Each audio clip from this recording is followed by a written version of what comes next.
Janavava Girivaradhari Gopi Janavava Girivaradhari Gopi Janavava Girivaradhari Yashodanandana Prachajanaranja Yashodanandana Vraja Janarandana Yashodanandana Prachajanaranja Yashodanandana Vraja Janarandana Yamuna Tira Vanachari Yamunatira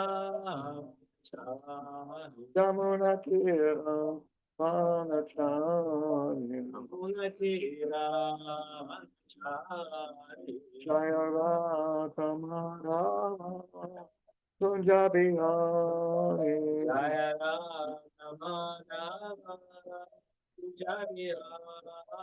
Jaya Radha Madhava Kunja Bihari Jaya Radha Madhava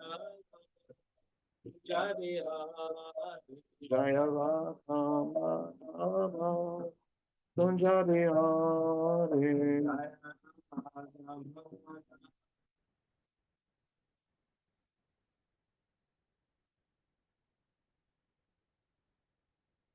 Jaya Om Vishnupada Paramahamsa Parvachakacharya Storja Satashi Shrimad His Divine Grace Desi Bhaktivedanta Swami Maharaj Prabhupada Ki Jai Ananta Koti Vaishnava Vrinda Ki Jai ISKCON BBT Founder Charya Srila Prabhupada Ki Jai Namacharya Srila Haridas Thakur Ki Jai Premsiko Sri Krishna Chaitanya Pavanityananda Sri Advaita Gadadhar Sri Vasudeva Gaura Bhakta Ki Jai Shri Radha Krishna Gopinath Shamakunda Radhakunda Giri Govardhan Ki Jai Vrindavanam Ki Jai Mayapuram Ki Jai Ganga Mai Ki Jai Jamuna Mai Ki Jai Bhakti Devi Ki Jai Tulsi Devi Ki Jai Jagannath Puri Dham Ki Jai ISKCON Mayapur Ki Jai ISKCON Kuwait Ki Jai Sankirtan Yagya Ki Jai Akadashi Vrata Ki Jai Samaveta Bhakta Vrinda Ki Jai Gaur Premanande Hari Hari Bol. All glories to the assembled devotees. All glories to the assembled devotees. All glories to the assembled devotees. All glories to Sri Sri Guru and Gauranga. All glories to Srila Prabhupada. Namam Vishnupadaya Krishna Bastaya Pudale Shrimati Bhakti Vedanta Swami Dinamani Namaste Saraswati Devi Gaurvani Vacharni Nirvishesha Sunyapadi Vishnavisatarni. First of all, a point of etiquette. Those prayers that I was just chanting just now are called the Prema Dwani prayers. Now, when the Prema Dwani prayers are being chanted, you're supposed to bow down in Panch Pranams. You understand? Hello? Anybody understand? Yes, Maharaj. Yes, Maharaj. Unless you're in a situation that prohibits it, but otherwise, don't be lazy and don't be puffed up. You should bow down. Okay? That's the standard etiquette. And you may say, why I'm not bowing down?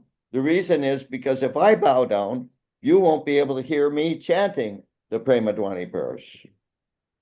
Okay, now I'm looking at a screen that is more than half full of names. Not people, just names, names of the people. I would much rather speak to people. So for those of you who just have your name on the screen, if you're in a circumstance which at all allows it, please turn on your camera.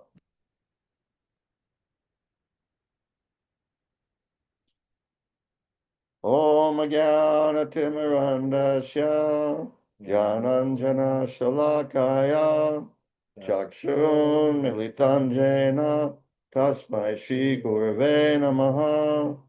I was born in the darkest ignorance, and my spiritual master opened my eyes with the torchlight of knowledge. I offer my respectful obeisances unto him. Vanchakalpa Trupyascha Kripa Sindhu Bevacha Patitanan Pavanebhyo Vaishnavebhyo Namo Namaha. I offer my respectful obeisances unto all the Vaishnava devotees of the Lord, who can fulfill the desires of everyone, just like desire trees, and who are full of compassion for the fallen conditioned souls. Om Namo Bhagavate Vasudevaya. Om Bhagavate Vasudevaya. Om Namo Bhagavate Vasudevaya. Om Namo Bhagavate Vasudevaya. Om Namo Bhagavate Vasudevaya. Om Namo Bhagavate Vasudevaya. I've been asked to speak about Lord Chaitanya in preparation for Gaura Poornima.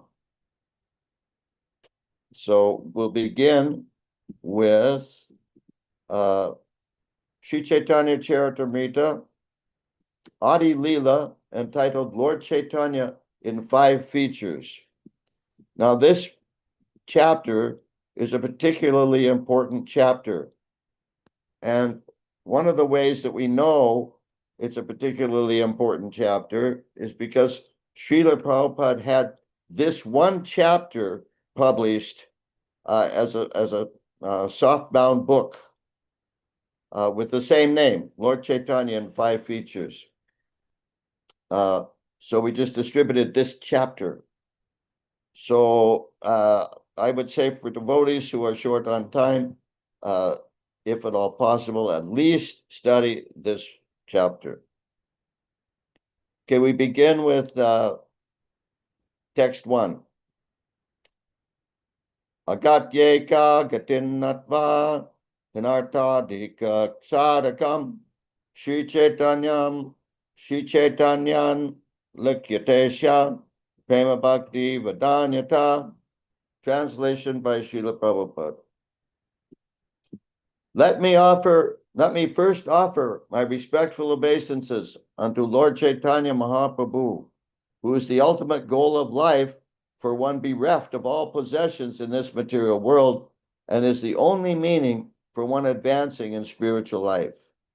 Thus, let me write about his magnanimous contribution of devotional service and love of God. So this gives you a little idea of what the rest of the chapter is going to be about. That verse was written by Srila Krishnadas Kaviraj. Now, text 2. Jaya Jaya Mahaprabhu Sri Krishna Chaitanya Tanhara Charanashvita Se Bharadanya. Let me offer glorification to the Supreme Lord, Sri Chaitanya Mahaprabhu. One who has taken shelter of his lotus feet is the most glorified person. Text 3. Purve Gaurvadi Chaitatve Koil Namaskar Guru Tattva Kahiyachi Ebe Pancher Vichar. In the beginning, I have discussed the truth about the spiritual master. Now I shall try to explain the Panchatattva.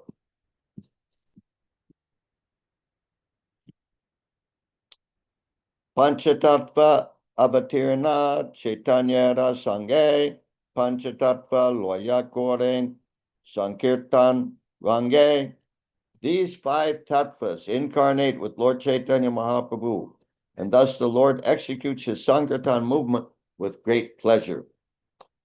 Now, for this text 4, Srila Prabhupada begins his purport by quoting a famous verse from the Bhagavatam, 11.5.32. In Srimad Bhagavatam 11.5.32, there is the following statement regarding Sri Chaitanya Mahaprabhu. Krishna Varnan Prashak Krishnam Sangopangashta Parshadam Yagyai Sankirtana Prayaya Yajanti Hi Sumeda Saha. Now this verse, this Bhagavatam verse, also elsewhere, Krishnadas Kaviraj himself quotes this verse as one of the verses of Chaitanya Charitamrita. But right now, I want to read that verse and Srila Prabhupada's purport to it, because it's just full of all kinds of nectar and helping us to get a good understanding of Lord Chaitanya. So, yeah, 11.532. In the age of Kali, intelligent persons perform congregational chanting to worship the incarnation of Godhead, who constantly sings the names of Krishna. Although his complexion is not blackish, he is Krishna himself. He is accompanied by his associates, servants, weapons, and confidential companions. Now, the last word in the verse is Sumedhasaha. Sumedhasaha means intelligent, but Sumedhasaha means especially intelligent. So when we're thinking about Gaura Poornima and how to worship Lord Chaitanya on Gaura Poornima, we have to keep in mind that he's the inaugurator of the Sankirtan movement. So the best way to honor Lord Chaitanya is to go on Sankirtan, obviously. That's what this movement is about.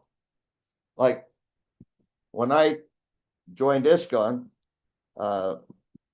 actually I had met devotees and I had been associating with them a bit. And then I wanted to go to the temple. I hadn't been to a temple. I just met devotees in a yoga ashram.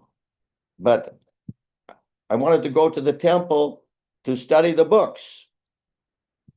And that first day at the temple, the devotees had a daily practice of going to the most sinful part of the city from 8 o'clock to 10 o'clock at night, because that's when the tourists were there. And they would go on Sankirtan. In those days, we didn't have this word Harinam. It was Sankirtan. Sankirtan meant that you go out, you chant the holy names of the Lord, and you distribute philosophy. So that one experience on Sankirtan convinced me that this is the highest welfare work. And I understood what I was joining. I wasn't just joining a club or an ashram or something like that. I was joining a movement. If it's going to be a movement, that means you have to move. You can't just sit in your house and eat pakoras and then go to work and make money, and that's all that you do. Everybody's supposed to go on Sankirtan.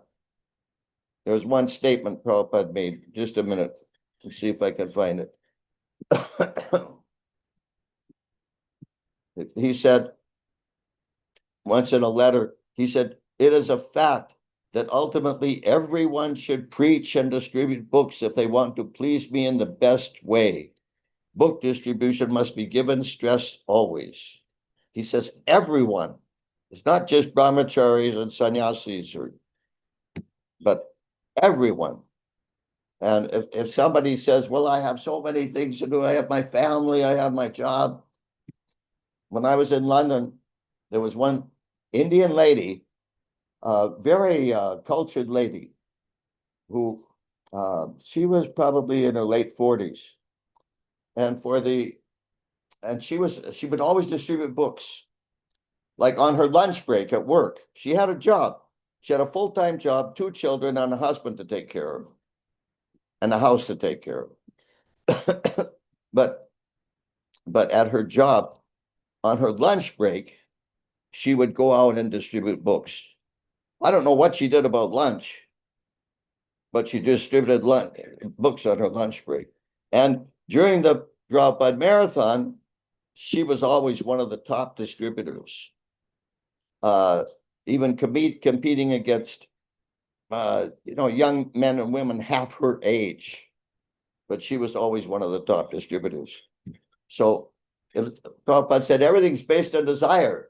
So it depends on what your desire. If you have a desire to please Guru and Krishna to please Lord Chaitanya, you cultivate that desire, and Krishna will reveal to you a way in which you, as an individual, in your particular circumstances, can distribute Srila Prabhupada's books, can help spread the Sankirtan movement. And in that way, you're going to have realization of who Lord Chaitanya is and who Radha and Krishna are.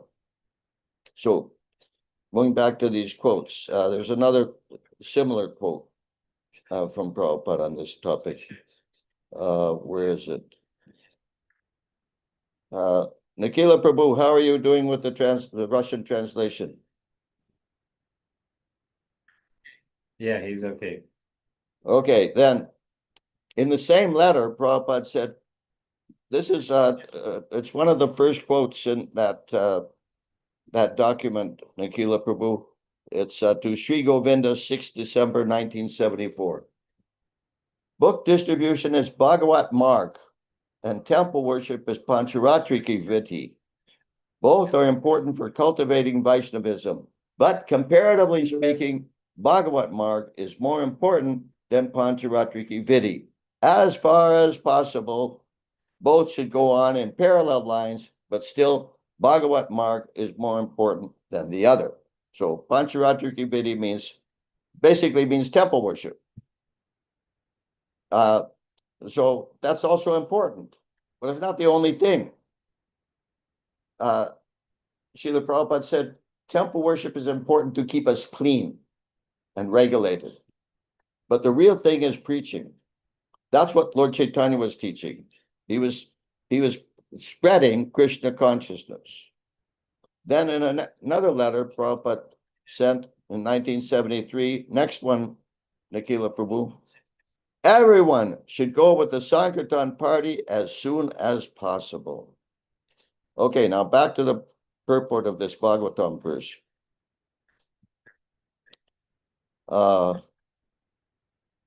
Let's see. Okay, so in the purport, now listen very carefully to the purport, because now my observation is that devotees have a tendency to fall asleep when we read something. But this purport, I think, is so powerful, and it's so important. It's such an important verse and purport that I want to just read it. So please, this is a test of your ability to pay attention.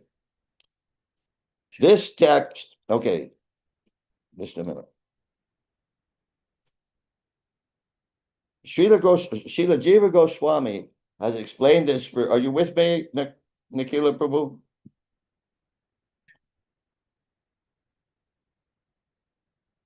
What's he saying? Yes, he's with you. Srila Jiva Goswami has explained this verse in his commentary on the Bhagavatam, known as the Krama Sandarbha, wherein he says that Lord Krishna also appears with a golden complexion. That golden Lord Krishna is Lord Chaitanya, who is worshipped by intelligent men in this age. Now, we tend to think that intelligent people go to university. No, intelligent people forget about the stupid university and they go on Sankirtan. Okay, this is confirmed in Srimad Bhagavatam by Garga Muni, who said that although child Krishna was blackish, he also appears in 3 other colors, red, white, and yellow. He exhibited his white and red complexions in the Satya and Treta Yuga ages, respectively. He did not exhibit the remaining color, yellow or yellow gold, until he appeared as Lord Chaitanya, who is known as Gaur Hari. Srila Jiva Goswami explains that Krishna Varnam means Sri Krishna Chaitanya. Krishna Varnam and Krishna Chaitanya are equivalent. The name Krishna appears with both Lord Krishna and Lord Chaitanya Krishna. Lord Sri Chaitanya Mahaprabhu is the supreme personality of Godhead, but he always engages in describing Krishna and thus enjoying transcendental bliss by chanting and remembering his name and form. Because Lord Chaitanya came to he appeared as a devotee to relish what a devotee relishes, in particular Srimati Radharani, what she's relishing. Lord Krishna himself appears as Lord Chaitanya to preach the highest gospel. Vinayati means utters or describes. Lord Chaitanya always chants the holy name of Krishna and describes it also. And because he is Krishna himself, whoever meets him will automatically chant the holy name of Krishna and later describe it to others. So that's a little clue of how we should appreciate or worship Lord Chaitanya, to chant the holy name of Krishna and describe it to others, preach to others. I've seen here in India that many devotees, especially temple leaders, seem to be sort of obsessed with doing abhisheks. You know, every chance they get, every kind of special day, they want to have a abhishek. You know, and sometimes I get invited to the temple for an abhishek, but I don't get invited to speak. But the speaking, the sound vibration is much more important than the abhishek. Abhishek's fine, it's purifying, but it's not as important as how do you say, glorifying the Lord with speaking. For instance, when the deities were installed in Krishna Balaram Mandir in 1975, April 1975. I was fortunate to be there, and it was a big deal. And Prabhupada had hired some of the pundits from Vrindavan to take part in the ceremony because he knew that if he didn't engage them that way, they wouldn't accept this temple as bona fide because it's just all the Westerners. But Prabhupada commented, but also at the same time, Prabhupada had devotees chanting Harinam, chanting Sankirtan, chanting the Hare Krishna Maha Mantra, singing. And he said, actually, for installing the deities, all that's needed is the singing. But we have to do all these other things because in order for people to accept these deities as bona fide. So anyway, where was I? Anyway, so our duty as followers of Lord Chaitanya is to do whatever we can to spread Krishna consciousness. Now, obviously, there may be some obstacles for one reason or another because of your job, or your family, or whatever. But Prabhupada also said that if you really desire, you really want to go on Sankirtan, but these obstacles are holding you back. But if you're thinking like that, dreaming how you want to go on Sankirtan, he said you'll get the same benefit, the same spiritual benefit as if you actually had gone on Sankirtan. And eventually, the Lord will arrange that you can go. We need to cultivate this desire in our hearts. Okay, so he injects one with transcendental Krishna consciousness, which merges the chanter in transcendental bliss. That's what we want. We want transcendental bliss. In all respects, therefore, he appears before everyone as Krishna, either by personality or by sound. Like sometimes people say that in the Bhagavad Gita, the 4th chapter, Krishna says that he appears to annihilate the demons. And so the devotees sometimes say, well, it seems like there are plenty of demons around. Why doesn't Krishna come to annihilate them? But he does come. He has come in the form of transcendental sound vibration and the Sankirtan movement. So then, just a minute. Simply by seeing Lord Chaitanya, one at once remembers Lord Krishna. One may therefore accept him as Vishnu Tattva. In other words, Lord Chaitanya is Lord Krishna himself. Sangopangashta Parshadam further indicates that Lord Chaitanya is Lord Krishna. His body is always decorated with ornaments of sandalwood and with sandalwood paste By his super excellent beauty, he subdues all the people of the age. In other descents, the Lord sometimes used weapons to defeat the demoniac. But in this age, the Lord subdues them with his all-attractive figure as Chaitanya Mahaprabhu. So here's where the deity, Archavigraha, comes in. Srila Jiva Goswami explains that his beauty is his astra, or weapon, to subdue the demons. His weapon is his beauty. Therefore, when devotees get deities of Gaura made, they should make sure that the form is actually beautiful. And when they decorate the deities, you can have. I've seen that sometimes there's some deities on an altar, and you have one person who's dressing the deities one morning, and they look fantastic, and they're so attractive. And then another person who apparently hasn't woken up yet dresses the deities, and they look terrible. So it's up to us to actually reveal his beauty. So this is his astra, or weapon, is his beauty. Because he is all attractive, and his holy name is all attractive too. Because he is all attractive, it is to be understood that all the demigods lived with him as his companions. His acts were uncommon and his associates wonderful. When he propagated the Sankirtan movement, he attracted many great scholars and acharyas, especially in Bengal and Orissa. Lord Chaitanya is always accompanied by his best associates like Lord Nityananda, Advaita, Gadadhar, and Srivas. Srila Jiva Goswami cites a verse from the Vedic literature that says that there is no necessity of performing sacrificial demonstrations or ceremonial functions. He comments that instead of engaging in such external, pompous exhibitions, all people, regardless of caste, color, or creed, can assemble together and chant Hare Krishna to worship Lord Chaitanya. Krishna Vainan Prasad Krishnam indicates that prominence should be given to the name Krishna. Lord Chaitanya taught Krishna consciousness and chanted the name of Krishna. Therefore, to worship Lord Chaitanya, everyone should together chant the Mahamantra. Hare Krishna, Krishna Krishna, Hare Hare. Hare Rama, Rama Rama, Hare Hare.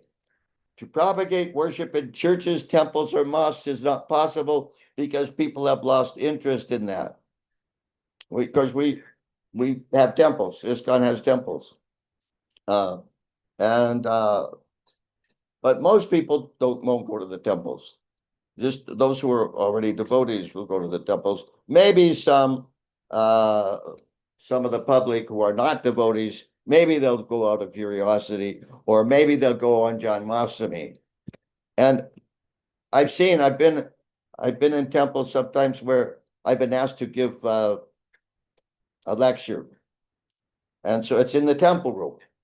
And I'm giving the lecture. In the meantime, the deity doors are open. And so a lot of people tend to come and they go right up to the deities and they stare at the deities, trying to look as pious as possible. And they just completely ignore the lecture. That's really sad. Another thing is, these people, when they're going up to see the deities, you've all observed this, right? They go up to see the deities, they try to look pious, and they go like this, and sometimes they do push-ups on the floor in front of the altar. And but we don't know what they're praying for. I can guarantee you that the vast majority of them are not praying for love of God. Rather, they're praying, "Dear Lord, please make my business successful. Dear Lord, please make sure that my son becomes a doctor. And please make sure that my daughter marries a doctor." Things like that. That's the way they pray. But who prays for love of God? Practically no one. Nobody cares. It's just all materially absorbed. Okay, going back to the purport. Where are we? But anywhere and everywhere, people can chant Hare Krishna. thus worshiping Lord Chaitanya, they can perform the highest activity and fulfill the highest religious purpose of satisfying the Supreme Lord. Srila Sarvabhauma Bhattacharya, a famous disciple of Lord Chaitanya, said, quote, the principle of transcendental devotional service having been lost, Sri Krishna Chaitanya has appeared in order to deliver again the process of devotion. He is so kind that he is distributing love of Krishna. Everyone should be attracted more and more to his lotus feet as hummingbees are attracted to a lotus flower, unquote. Now we're still reading for the purport to this verse in the 11th canto.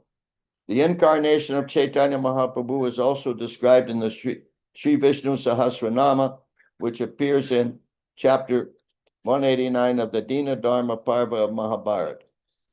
Srila Jiva Goswami has quoted this reference as follows. Suvarna Varno He Mango Vadangash Chandanangadi. Quote, in his early pastimes, he appears as a householder with a golden complexion. His limbs are beautiful, and his body, smeared with the pulp of sandalwood, seems like molten gold. Unquote. He is also quoted, Sanyasa Krich Chanto Nishta Santi Parayanaha. Quote, in his later pastimes, he accepts the sannyas order, and he is equipoised and peaceful. He is the highest abode of peace and devotion, for he silences the impersonalist non-devotees, unquote. Okay, now, my vocal cords are starting to hurt. So, anybody have any questions or realizations? Yes, Maharaj, with your permission, Maharaj. As you mentioned that this is a movement and we have to Now, move. wait a minute. Bhakta Prakash Babu, please. I'm not good with Indian accents, but if you slow down, I can probably understand you. Okay, Maharaj. Maharaj, as you mentioned during your lecture, that this is a movement and everyone has to move. Yes. That's the meaning of movement. And you also mentioned that we have to come out and we have to go for Sankirtan movement like book distribution, Harinam Sankirtan. Yes. So my question, Maharaj, living in such a country where right now we are placed. What's that? What was that? Do I consider what? Maharaj, living in such a place where we are living right now, in such country, it's not possible to go on the street or to perform this movement. So how we can take up this, Maharaj, here? Yeah, well, that's a really good point. Yeah, probably if you try to go on Sankirtan in Kuwait, you'll probably end up in prison, right? Yes, Maharaj. Yes, Maharaj. Or worse, maybe beaten in the marketplace or something. Well, you know, in the mid-70s, I was fortunate to be on a Sankirtan party whose main purpose was to distribute sets of Srila Prabhupada's books. Don't use this. Sets of Srila Prabhupada's books to librarians. And so one time, one of our brahmacharis asked Prabhupada, how can we better distribute your books to the professors? And Srila Prabhupada answered, Dadami Buddhi Yogantam. That's the third line of the 10th verse of the 10th chapter of Bhagavad Gita. It means, Dadami Buddhi Yogantam. I will give you the intelligence. So the whole verse goes, Teshan Satata Yuktanan Bachatan Priti Purvakam, Dadami Buddhi Yogantam, Yenamam Upayanti Te. To those who are constantly devoted to serving me with love, I give the intelligence by which they can come to me. So not just, how do you say, not just come to him, but for everything in between too. So in your particular circumstances, yeah, it's difficult. So therefore, you have to pray to Krishna, please reveal to me how I can preach in this situation. What is it I can do? Now, one thing that you can do, I mean, it looks to me like practically everyone in this group is from India, right? You have any Kuwaitis there? No, Maharaj. So far, no, Maharaj. No No. Kuwaitis, all Indians. Okay. So, but why did you go to Kuwait? Let's be honest. Maharaj, to make money, Maharaj, to earn money. Yes, that's right. One time Prabhupada was talking to a group of Indians in America, and he said, the difference between you and me, he said, you've come to America and I've come to America, but you've come to take and I've come to give.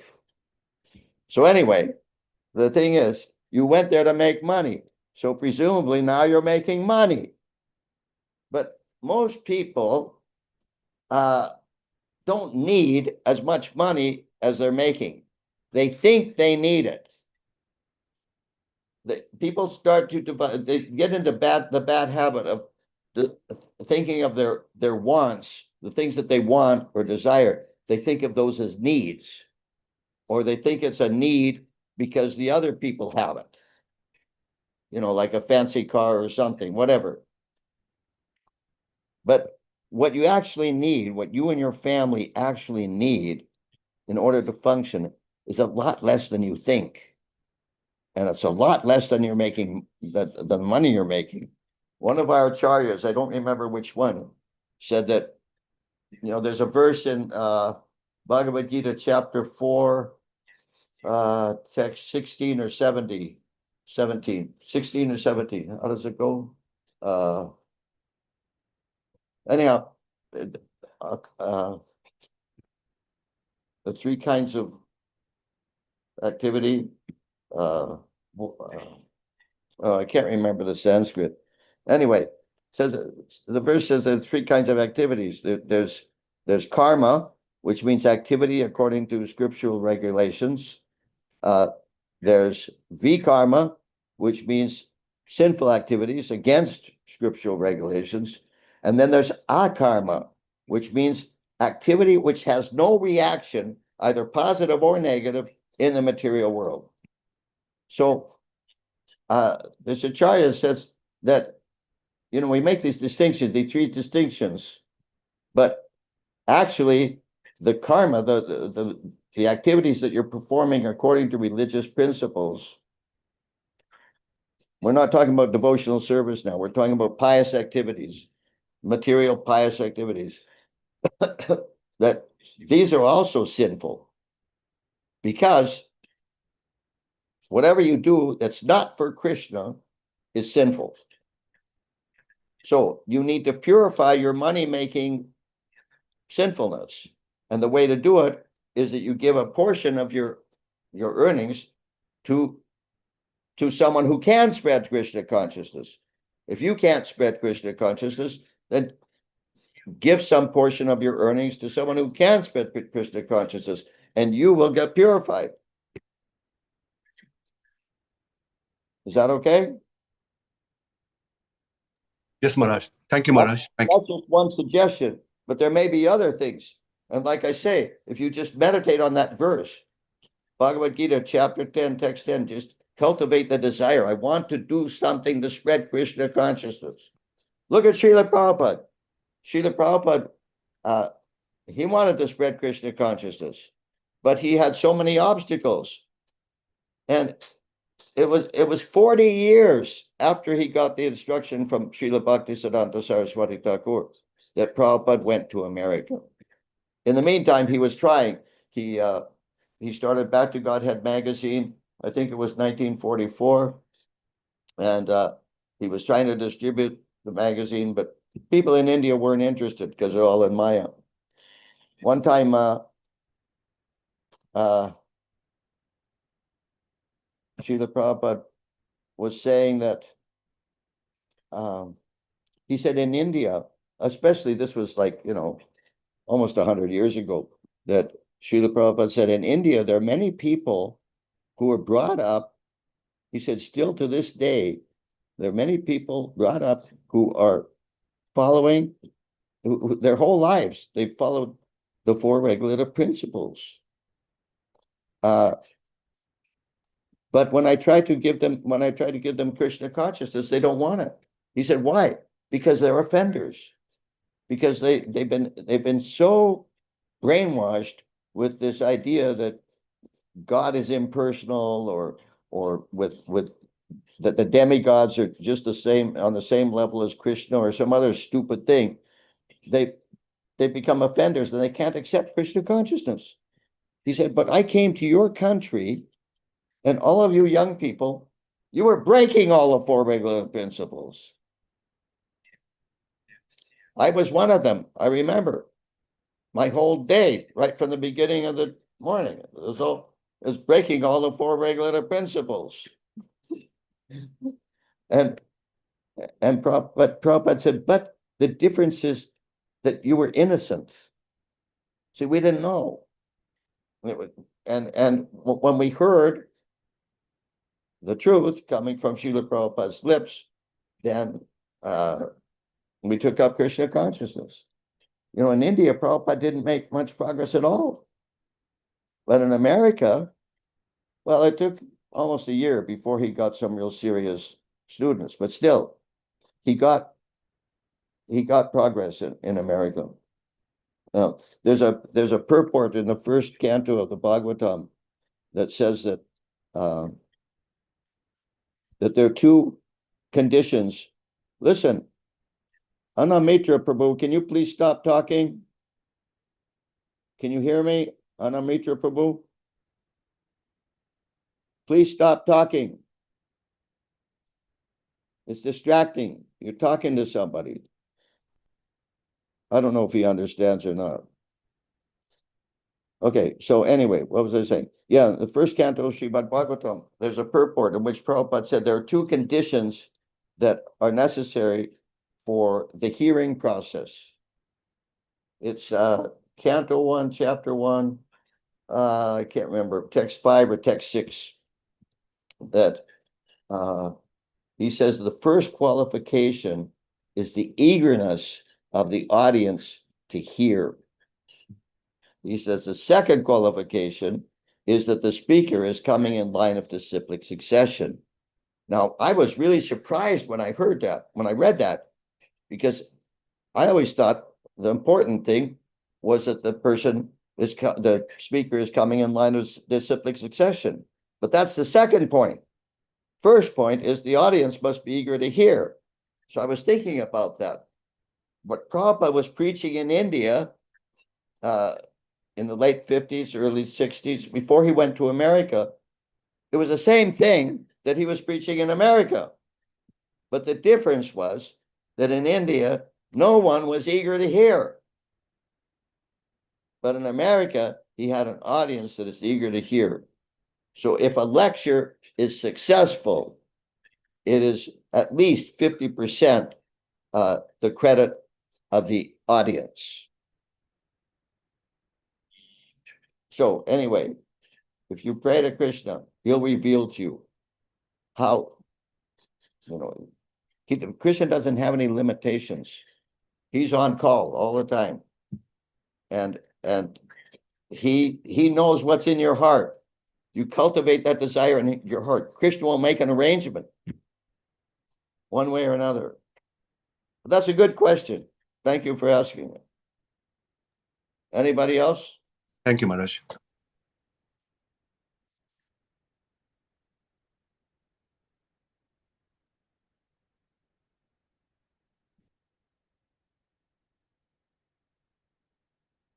Have you ever attempted to, there in Kuwait, to go out on the street and chant, or is it absolutely forbidden, or what?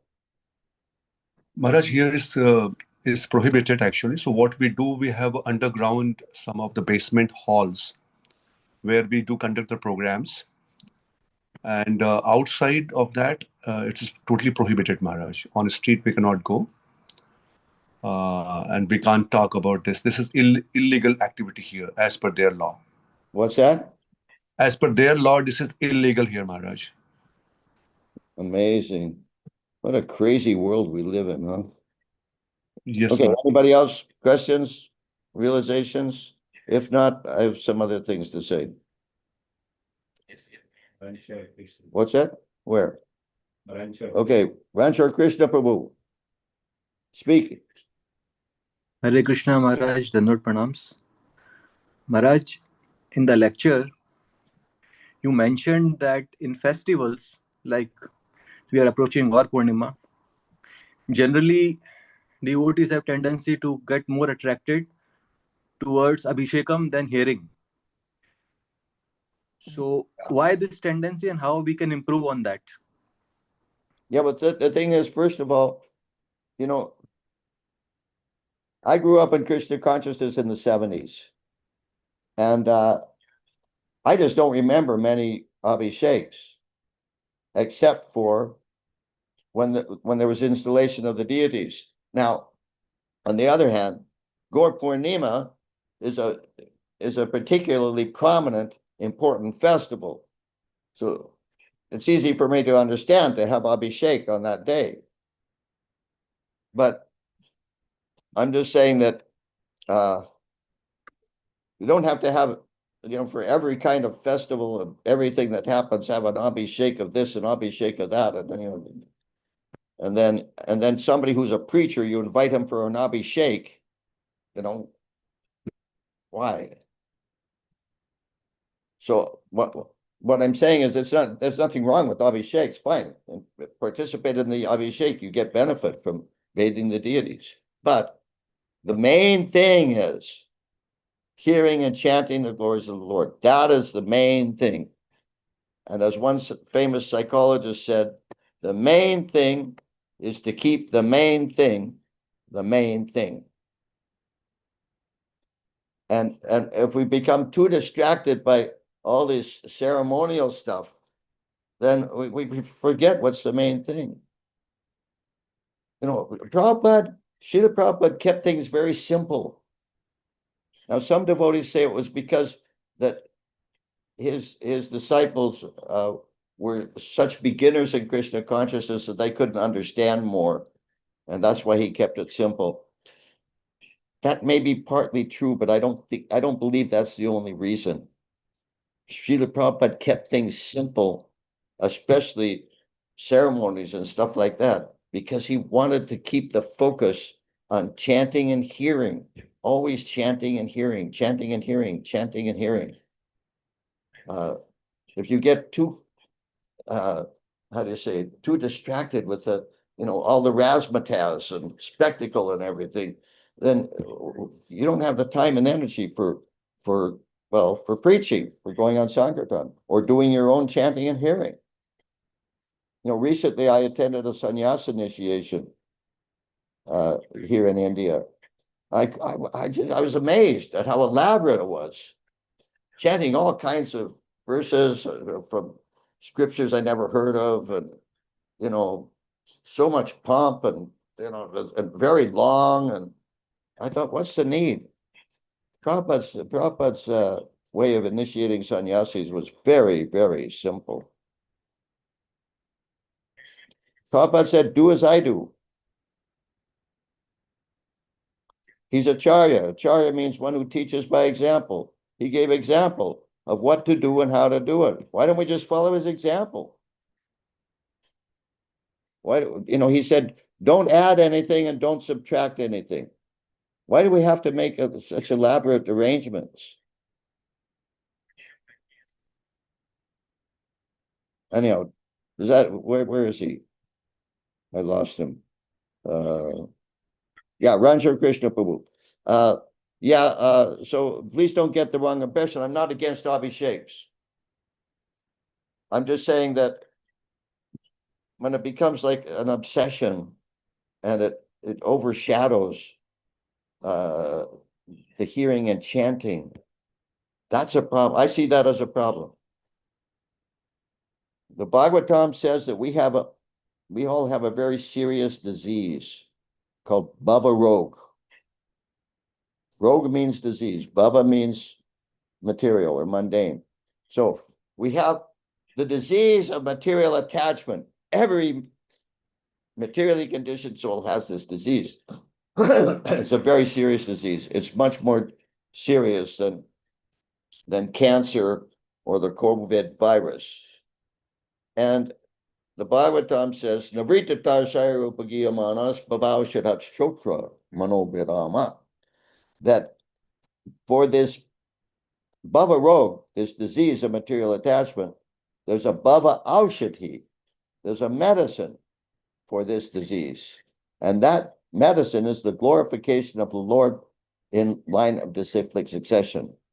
So if you have cancer, the focus of your life will become how to get cured of this cancer, how to treat the cancer, right?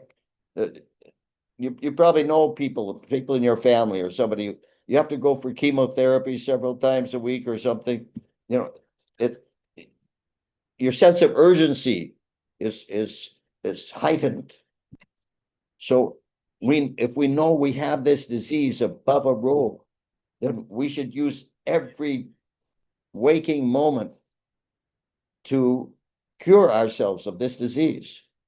That means always glorifying the Lord or hearing the Lord's glorification. Even you can't go out on Sankirtan there. Okay, fine. But you hear and chant as much as you can in your own homes. Even if you can't gather together, you do it in your own homes. In your own home, you have a Sankirtan party. Wife, husband, and children. That's a Sankirtan party. And yeah, in Bhagavad Gita, chapter 13, there's a series of verses 8 through 12. There are 5 verses which list what is knowledge. There are 20 or 21 items of knowledge.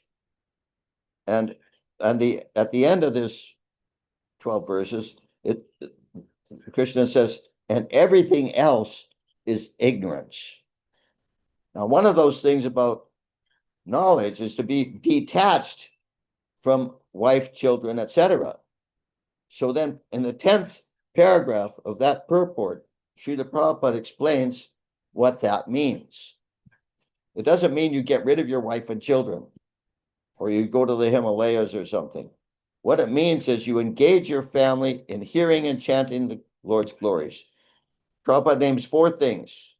You worship the deity, you take remnants of food that has been offered to the deity, you study scriptures like Srimad Bhagavatam, Bhagavad Gita, and you chant together. The family chants together the Hare Krishna Mahamantra. Then your home will become just like Vaikuntha. That's also spreading Krishna consciousness.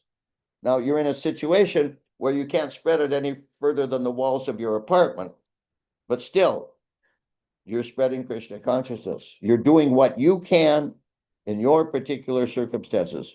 That's the whole point, is to do as much as you can in your particular circumstances. And every circumstance is different. So all of you, let's say, that I'm seeing here, in one sense, you're all in the same situation. You're householders, you're all in Kuwait, which is a very prohibitive kind of, has a prohibitive kind of government. But still, you all have specific circumstances that are different from the others. So to try to say what any one person should do in any particular circumstance is impossible because there are many millions of different circumstances. But what we can do is understand basic principles. And then we use those principles to apply to our particular circumstances. And in the purport to Bhagavad Gita, chapter 18, text 66, Srila Prabhupada quotes from the Hari Bhakti Vilas, the 6 divisions or 6 principles of surrender. Anukulyasya sankalpa pratikulyasya varjanam. Rakshishati visvaso gopritve varanantata. What's the rest? Huh? No. Arpanya Atmanipshek. Huh? Huh. What is it? Kar- Go ahead, say. Karpanya and Atmanikshep. Atma Nikshepa Kalpanya. Atman Shepa Karpanya. Shadvit here. Sharanagati. Sharanagati. Yeah, okay. So 6 principles. And just the first 2 are fantastic. Accept everything favorable for devotional service. Reject everything unfavorable for devotional service. Well, that practically says it all. You because every day you're faced with decisions, right? Every day, everyone's faced with decisions. And making decisions, at least my experience, is the most difficult thing to do in life. But if we apply those 2 principles, anukulyasya sankalpa, pratikulyasya varchanam, is this good for my spiritual life? Or is it not good for my spiritual life? And you have to see beyond, you have to see what are the ramifications of what you do or don't do. Because superficially, it may seem like something will be advantageous for your spiritual life, but because of the consequences of what you do, it could become disadvantageous. Mhm. So we always have to analyze according to these 6 principles. Okay. Anything else? Thank you, Maharaj.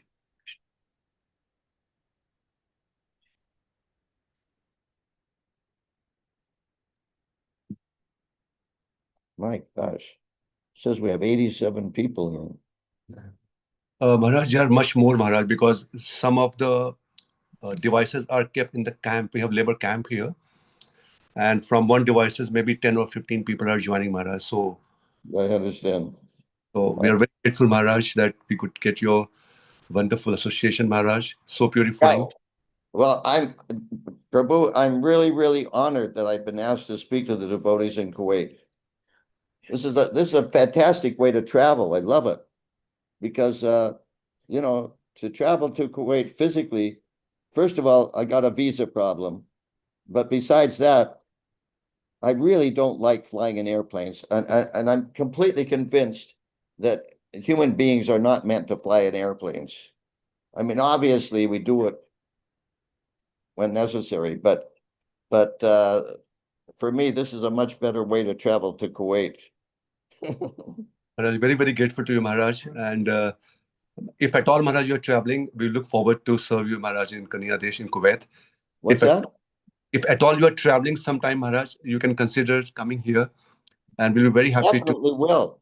I definitely will. Like I said, that lady, what's her name? Anandi Gopi. Anandani Gopi. Where is she? Oh, here she is. I see her. Okay. Hare Krishna, Mataji. Nice to see you again. Thank you for your invitation. Okay, now, this is the time we're supposed to end. So should we end now? Yes, Maharaj. Thank you so much, Maharaj, for your time. I know it's very late in India, Maharaj. It will be late, actually. There. What's that? It will be late in India, Maharaj, so definitely will not keep you. So much. Listen, Raja Prakash Prabhu, slow down a little bit. It's not a race. But I'm saying it will be late in India, Maharaj. So, yes, Maharaj. Yeah, And it's a little late here. I'm not accustomed to yes, preaching at this time of night. so, Maharaj, from the core of our heart, like to extend our gratitude at your lotus feet for giving your purifying association to all of us. And all of us together will take shelter of the holy name. Hare Listen, I love glorifying the Lord and glorifying his philosophy. So if you want to invite me again, I'll be really happy to come. Just let us know. Sure, Maharaj. We'll plan, Maharaj. We'll be in touch with Dhir Prabhu and we'll definitely plan, Maharaj. And I wish all of you to have what? Static. What's that? Static day. What? I wish all of you to have ecstatic day. What time is it there now? This is evening. Not much left of the day. I wish all of you to have an ecstatic evening in the service of Srila Prabhupada. Jai Shri Prabhupada ki jai. Srila Prabhupada ki jai. His Holiness Maharaj ki jai. Jai. Hare Krishna. Hare Krishna, Maharaj. Thank you so much, Maharaj. Thank you so much. Thank you so much, Dhir Prabhu. We are very, very grateful to you for arranging this wonderful association for all of us. So all together we'll extend our gratitude to Maharaj and Dhir Prabhu by taking shelter of the holy name. Hare Krishna, Krishna Krishna, Hare Hare, Hare Ram, Ram, Hare Hare.